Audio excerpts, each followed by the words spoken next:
Hi. Of January, the office was closed today. Thanks to Lisa and Bob for giving us an extra day. And the big news is that we may be looking at the first major storm of 2023. And who better to talk about weather than the one and only Tony Mondaro, the longtime director and founder of the Harrison Weather Station. And Tony joins us today to talk about this possible storm. Tony, Happy New Year. Welcome. Thanks for coming back. Thanks for having us, Kevin. And yeah, it's going to be some news making with this storm over the next couple of days, and just want to try to give the people out there, our fans, just a heads up of what we're looking at over the next few days. And So what are we looking at? What is it? What are you expecting maybe this weekend? well, this weekend, Kev, we got an area of low pressure that'll be moving up from the south, and usually those storms that form in the Gulf of Mexico and the Midwest, we have to be careful when they're running up the coast for snow events, especially when we have cold air in place. And cold air will be coming in here on Friday and during the day on Saturday. The big question is how is that low pressure going to track? Is it going to move right over us, which would be maybe some snow over to rain? Will it be just offshore where it'll be more snow? Or west of us, the center of low pressure, which would be mainly a rain event. Right now, I would say that the storm does start off as a little bit of snow and could mix with some sleet and rain and even some freezing rain. So I think today what we want to do is tell everybody out there, get prepared, get ready just in case we do have a sizable snow as we get closer. On Friday, when we come back to you around the same time, we'll have a better idea of just how much snow accumulation. Now, the reason why we don't put out accumulations at this time, and we could say anything, Kevin, from 1 to 12 inches, but does that serve anybody any good? No, it really doesn't. We want to try to pinpoint snow accumulation. So when we come back Friday, we'll have a better idea. Does it have a chance to be an all rain event? At this point in time, the answer would be yes. Does it have a chance to be an all snow event? The answer would be yes. It all depends, folks, on the high pressure that's just north and east of us that'll be anchored in here over the weekend and the way that storm tracks. So we have seen the trend for us to, over the last 24 to 48 hours, to be a little bit in the less of the heavy snow band area and more of the mixing area. So we'll refine that as in the future days ahead. What do you make of this last couple of months? We really haven't seen anything appreciable. Really, last year was maybe one or two appreciable amounts of snow. Is there anything to this? Is this a new pattern developing, or anything like that? What's going on in the world right now? Well, as far as the world, the weather, and the pattern, we're going through a pattern change, and that's why we're seeing more cold air now. And this storm might be a storm of a parade of storms to come over the next few weeks. So me and you may become closer friends than we are now I by like the it. end of by the end of February and March, because I think we will be talking a lot over the next few weeks as far as winter storms. And remember, folks, we got off easy last winter. We only had less than 3 inches of snow, about 2.7 for the seasonal average. Our usual seasonal average is about 28 inches of snow. I know the media throws up there our snow streak, so I did a little research this morning and went to the weather books. And the last time we had over an inch of snow here in Harrison, the Hudson County area, was last February 28th at 1.5 inches of snow, which was about 308 days from the last time we had snow. 308 days. Is that a long stretch, generally speaking, to go in between measurable snow, 308 days?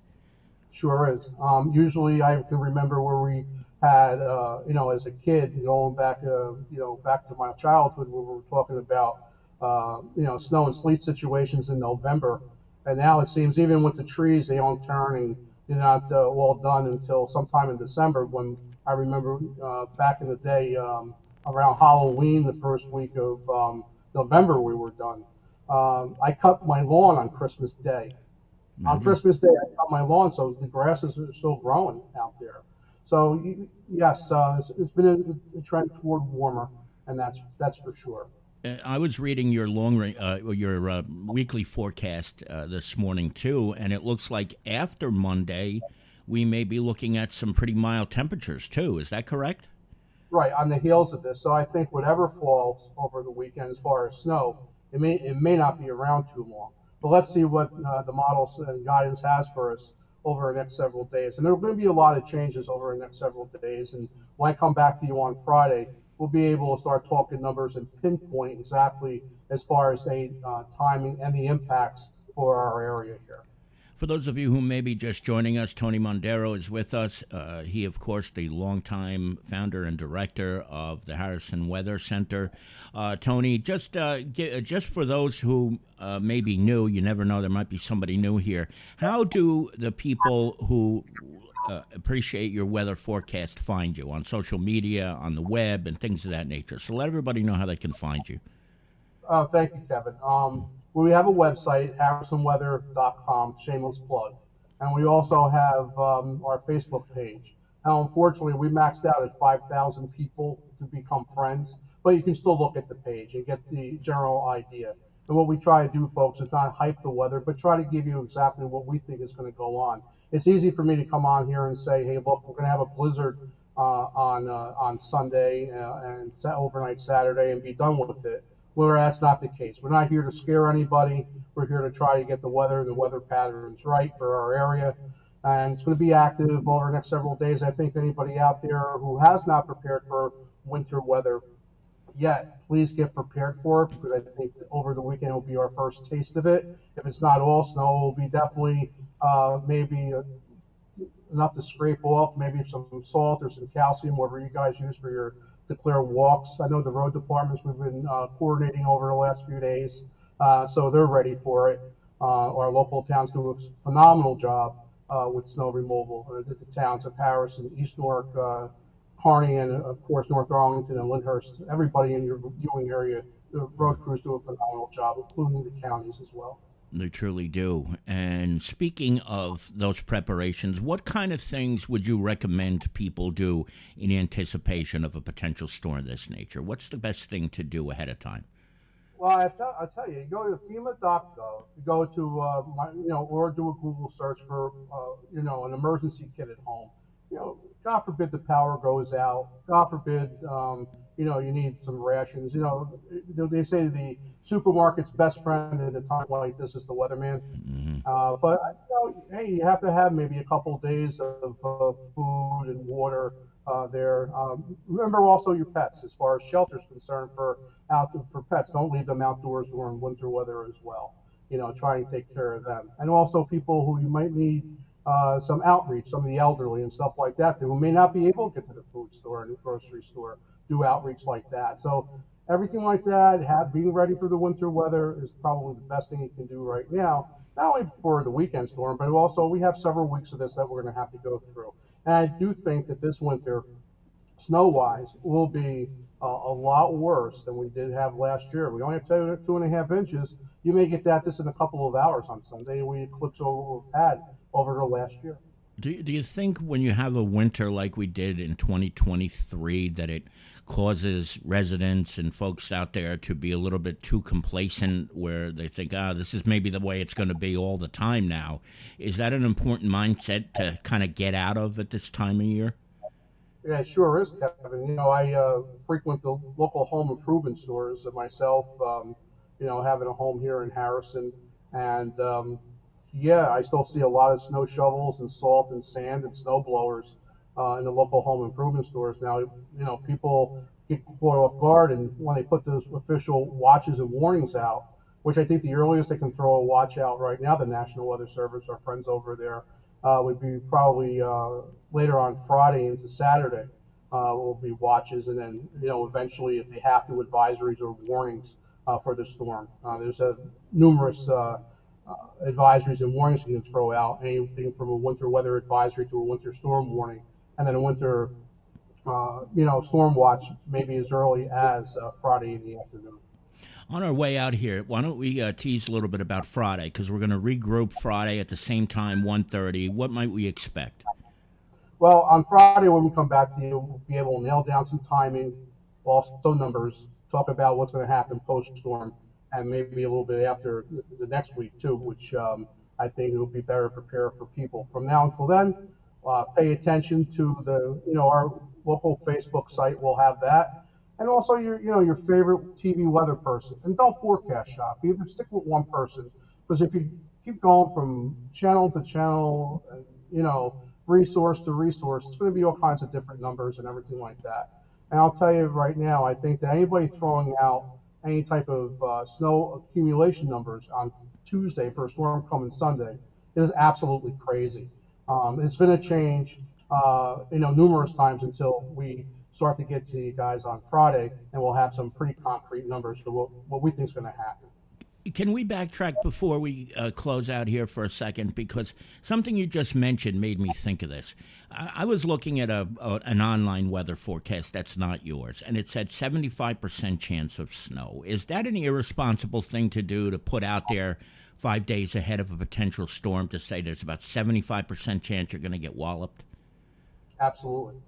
Yeah, that's just clickbait and people who are looking for clicks. And I've made this known publicly and also on my website. I don't care if one person or 5,000 people click on. We just want to try to get it right, and we appreciate having relationships like this with our local media. I think it's very important. I think it's very important too to have the close relationship that we do with our Facebook friends. And I appreciate when people stop up in the street and say, "Hi, Tony, we like the weather forecast," or even constructive criticism at times. "Hey, Tony, you can do this better or that better." I think it's all for the greater good. And also, being a cooperative weather observer with the National Weather Service that I have been for as long as I have, that's very good too. So, internally, we get to talk to the folks at the National Weather Service, not being in competition, but to work with them. Right. But they can only do so much. And two, I want to let the people know too, before we go, that we will take a look at some of the coastal flooding issues for this next storm. And folks, were between moon phases, and it looks like, looking at the data from Stevens Institute, and we thank Stevens for the access to their data, that all the rivers here, tidal rivers, are below flood stage. So we shouldn't have an issue with river or coastal flooding with this storm. Well, Tony, let me just say this. I don't think I have to really qualify this at all, that we truly believe that nobody does it better than you, not just here, but anywhere in the world. And we can't thank you enough for taking time out of your day to be a part of this, and hopefully will become a more regular thing for all of us here at the Observer Live. And thank you for not only being the best, but for always getting it right. We couldn't ask for more than that. Thank you, Tony. Thank you, Kevin. It was a pleasure being with you this afternoon. It's always a pleasure. That's Tony Mondaro, everybody. He, of course, is the director and founder of the Harrison Weather Center. He was kind enough to join us today from the Harrison Weather Center in Harrison. And look, nobody does it better than Tony. Absolutely nobody does it better than he does. And what I think is phenomenal about it is that he just will never lead you astray. He will always keep you to the point where there's realistic expectations of what the weather might be, realistic expectations of what will not be, most importantly, and he's never going to get you out there and cause a panic, which I think is what happens a lot of times with some of these television meteorologists. They send you out there, they send people off to the stores, they get every loaf of bread and carton of eggs humanly possible, and then turns around and there's nothing really big to report when it comes to the weather. So with that in mind, nobody does it better, and we are very, very fortunate to have the relationship we do with Tony Mondaro and the Harrison Weather Center. Tony is a chief at the North Arlington EMS. He just does phenomenal work no matter where he goes. So thank you to Tony, and we're very, very grateful for him joining us today, and I think he's going to be with us again on Friday around 1 o'clock. 1:30, I take that back. Now, I just want to go through this one more time before we get to this week's news, because this was a late release from the Kearny Police Department. This is 12-year-old Jason Martinez, who was last seen this morning at 8 a.m. in the area of Kearny and Midland Avenues. Jason is 4 foot 2 inches tall, And you can see here he's got black hair. He was last seen wearing an orange sweater with a black Nike logo, gray pants with the words Lincoln School on them, and he was wearing black and red sneakers. He has not been seen since 8 o'clock this morning, and presumably he, of course, is a student at Lincoln Middle School. So if you have any idea of where his whereabouts are, the Kearny Police Department needs to hear from you right away. Call 201-998-1313, 201-998-1313, or, of course, you can also dial 911 as well. Now, before we move on, there are a bunch of people who are in the chat room. I turned off the chat for a little while, so we will say hello to everybody who is joining us today. First, Luz Rozo is here with us. Luz, good to see you. Thank you so much for logging on and being part of the broadcast today. We've got a lot of people with us today, and of course we can thank Tony for that, because Tony always makes our audience rise substantially. Carmen de Jesus, our dear friend, is here with us. Happy New Year, Carmen. All the best and all the love to you. Please give the same to our dear friend Nellie as well. It is always a pleasure to see you here. Carol Manley, our friend, is here. She's down in Bayville, so she and Mama June do not want any snow in Bayville or anywhere in South Jersey. So let's hope that is exactly what happens. Carol, it's always a pleasure to see you. Please give our love to Mama June as well. Hope you're having a good time down in the southern portion of the state. I don't know why I just kind of got slow when I said that. I wasn't my intention.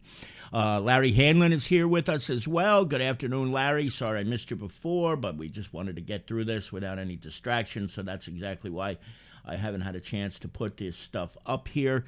Frida Goldman is with us as well. Hello, Frida. I hope you had a nice poop today at some point during the course of the day, and that is always a good thing. Bobby Crudelli, Sergeant Robert Crudelli of the Harrison Police Department, also football expert and great football writer, is here with us. Bobby has a website and blog of his own now, and he does some work for us on the side on sports items that are not connected necessarily to the towns that we cover. We love Bobby.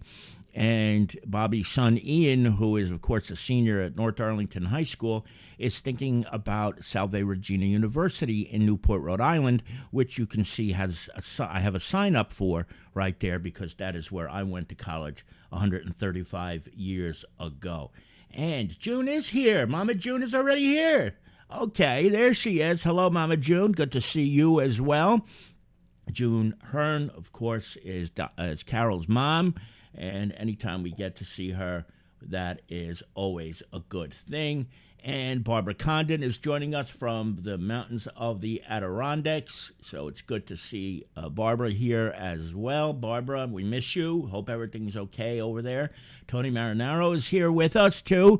And as if there weren't enough confusions with the Mara last names, now Tony Marinaro is here after Tony Mondaro is here. And I don't want to get any names mixed up, because I always do, because we also have Anthony Montaneri, who is, of course, a lieutenant in the Nutley Police Department, retired chief of police in East Newark. Tony Montero, not Mondaro. So, Tony, good to see you, buddy. The Devils looked pretty crappy the other night, didn't they? Now, let's see if I'm missing anybody. Our own Lisa is here with us. Lisa is probably on the road right now, somewhere in the state of Pennsylvania, driving along, coming back to Jersey. Lisa, hello, and hello to Johnny as well. And Colty, can you hear me, buddy? Hope you're having a good ride, no matter where it is that you are at this point in time. And I think I got to everybody. I hope I didn't miss anybody. I'm just going to scroll one more time. I hope that is everybody. So thank you all for joining us this afternoon. Marianne Grajewski-Muller is here with us, too. Marianne, good to see you. Thank you very much for popping in. And I'm going to get to this week's news, but there's really two things I want to talk about. The first is that, as we have done in the last couple of years, the main story of the first edition of 2024 is a look at the most popular stories that we had online this year. So rather than bore you to death with that, I hope you will check it out in this week's edition of The Observer, which, by the way, is already available online at www.theobserver.com. You can read the PDF edition of that, the e-edition, the e-newspaper, which is on the right-hand side. If you scroll down a little bit from the top, you can see that right away, where we go over the 10 stories that were the most read this year. However, the photo that you see on the screen there with you today, Suspect Terrorism, was indeed by far the most read story in 2023. And I'm going to tell you a little backstory about that. When I first got word about this story, it was from Lisa. Lisa said, have you seen these signs? And I had seen them on Route 3 over in Secaucus. But I really didn't think too much about it. And she said, I really want you to pursue this. And she got on the horn, got in touch with the state attorney general's office, because no one had reported about these signs or why they appeared. And then from this became our most read story of 2023 on the web. And the story was also picked up by Fox News, because before we had it, nobody else did. There was a press release from the state of New Jersey. The signs say, suspect terrorism, see something, say something. And, Lisa was a little bit concerned at first, as I think anybody would be. Why are these signs suddenly appearing in the middle of September? It was right around 9/11 anniversary, of course. So the story picked up a lot of steam after we first ran with it. And I'm certainly glad that we did, because at first I was a little bit skeptical about it, but it turns out that there was a lot of curiosity as to why these signs were there. And you can use your own judgment to decide whether or not you believe that it was just a time for a PSA announcement, and that the timing just right before the 22nd anniversary of 9/11 was just purely coincidental, or whether there was maybe a little bit more to that. But I don't want to get into any Oliver Stone conspiracy theories, but that's, what, you can't help it when these things just start appearing and there was no education ahead of time. The state often does that, so we're kind of used to it right now, of course, but it was the most read story of 2023. We are joined today by Daniel H. Pronti, the mayor of North Arlington. Mayor Pronti, good to see you. Mayor Pronti will be having the Borough of North Arlington's reorganization meeting at 6 p.m. on Friday, so I'm hoping to make it over there. And, of course, if you are a resident of North Arlington, or even if you're not, and you want to see how effective government works, this is where you want to go, to the North Arlington reorganization meeting Friday at Borough Hall at 6 p.m. Mayor Pronti, thank you for joining us this afternoon. It's always a pleasure to see you. Now, the second story this week that I want to get to is something that happened a week ago, and I am going to cover my mug so that you can see this better. You don't need to see me, but what you need to see is the main story today. And it is headlined, Kearny Static 6 blocked numerous raises for exempt employees. I'm going to explain to you what happened if you don't know already. The town council got together a week ago, and actually it was Wednesday because it was later in the week, and there was an ordinance on the table to increase the salaries of several exempt employees. If you hear the word exempt, it means they are non-union, okay? And of those employees, I'll just name a few of them. Pat Carpenter, who is the longtime town clerk of Kearny. Ralph Cataffe, who is the longtime recreation director in the town of Kearny. And also Joe Mastandria, who is the chief of the Kearny Fire Department.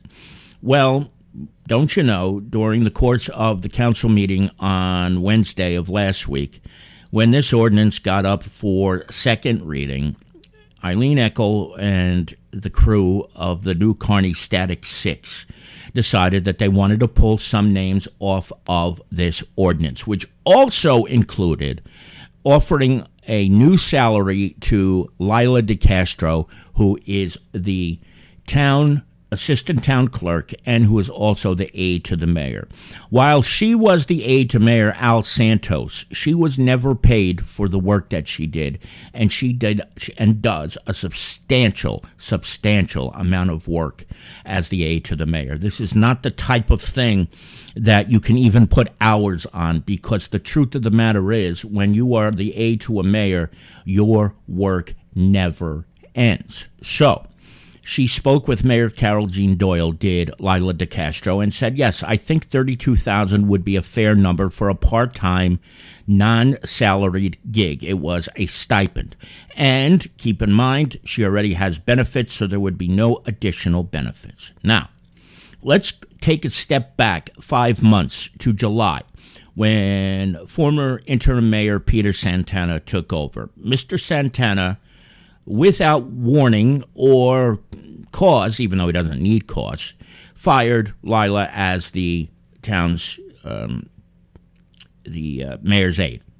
He's got every right to do that. When you are the mayor's aide, you serve at the leisure and for the pleasure of the sitting mayor. Whoever that mayor is, they get to appoint who their aide is. And Santana, for whatever reason, decided to fire perhaps the greatest institution in the town of Kearny, the woman who knew just about everything that goes on in every facet and every aspect of what happens in Kearny.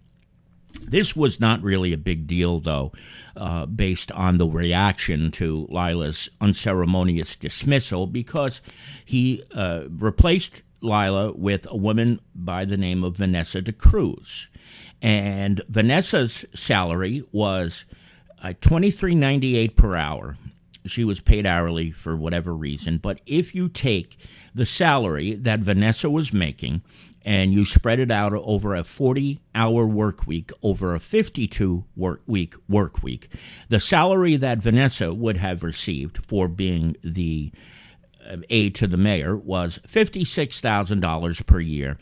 And that did not include the benefits, because since she was a full-time employee, she was also entitled to receive a significant package of benefits. I don't know what the amount was that she would have made in the benefits package, but let's just say this: the state benefits plan is very good, and she was getting a very, very good plan at the time. So when former Mayor Santana appointed her, very little was made of this. She took over. She had her job. There was no problems. They passed a resolution to pay her the money that amounted to $56,000 a year. But she was full-time in that position.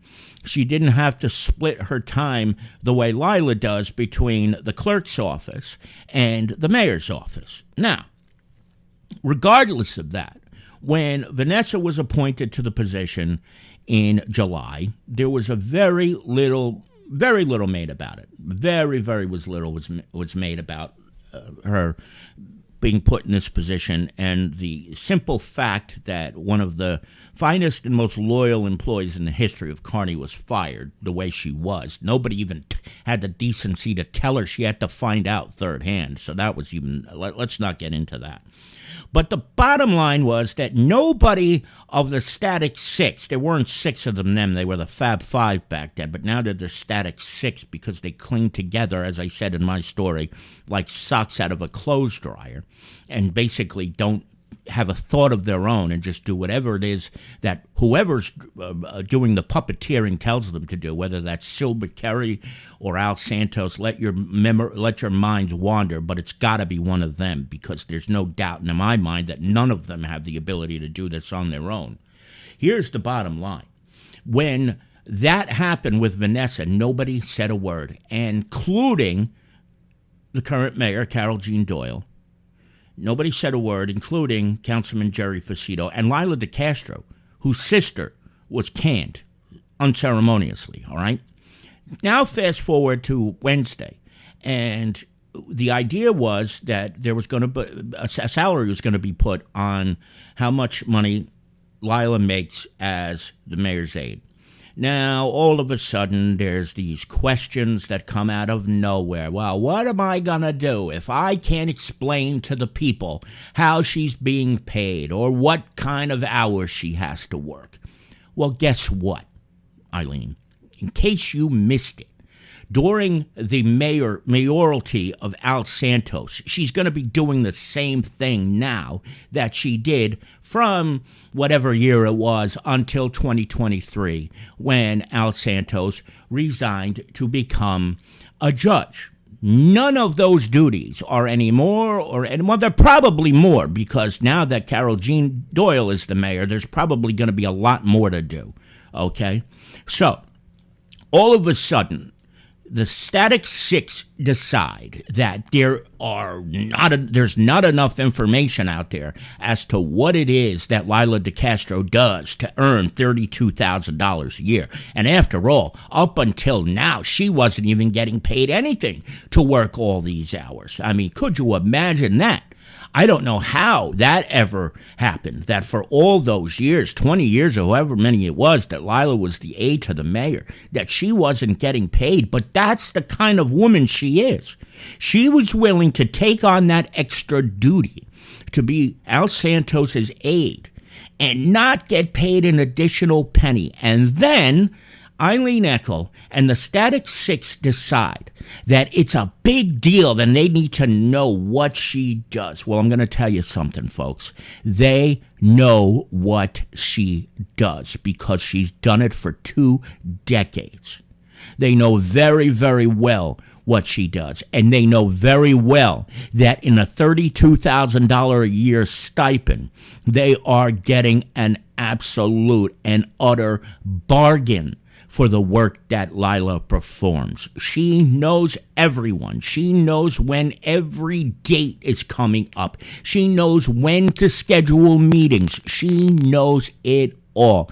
And for them to get up at that meeting and vote no to give her the salary, and Chief Mastandrea and Pat Carpenter and Ralph Gattaffe the raises that were agreed upon, is disingenuous. They are lying to you if they say it's not personal. It is deeply personal. And let us not forget, these are the same people who backed a candidate who just a couple of months ago came in 3rd place in the election. When the people got to the voting booth on November the 7th, they said, this is what we want. And now the Static Six, whoever they seem to be that day, have decided that they know better than the people who went to the polls on election day. And they have said F you to every single person who voted in that election for the direction the town is going in right now. They didn't vote for disunity, but they got it. They voted for somebody who was going to lead and do a great job. And instead, these buffoons have gone out and have created this utter mess. Anybody who thinks that this disunity and this nonsense is coming from anywhere but the Static Six is not paying attention, because the polls don't lie. The polls showed a 300-plus vote victory for Mayor Doyle. When she won, and that was the direction that they wanted the town to go in. No more Hudson County politics. No more of this nonsense. But this is the direction that the Static Six have decided to take. It is unfair, it is wrong, and it is completely disingenuous when they go out there and they say that this is anything but personal, because it is 100% personal. And here's the other thing, too.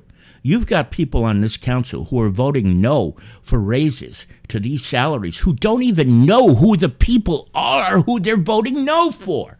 They voted no on giving a raise to the chief of the fire department. They voted no on giving a raise to the town clerk. They voted no to giving Ralph Gattaffe a raise. They voted no on giving a stipend to Lila. They don't even know who these people are, but they're voting no. They're voting no. So, you want to know how they know to vote no? Because somebody told them to vote no. And when somebody tells you to vote no, this is what happens. And I don't know who the person is who is saying vote no for sure.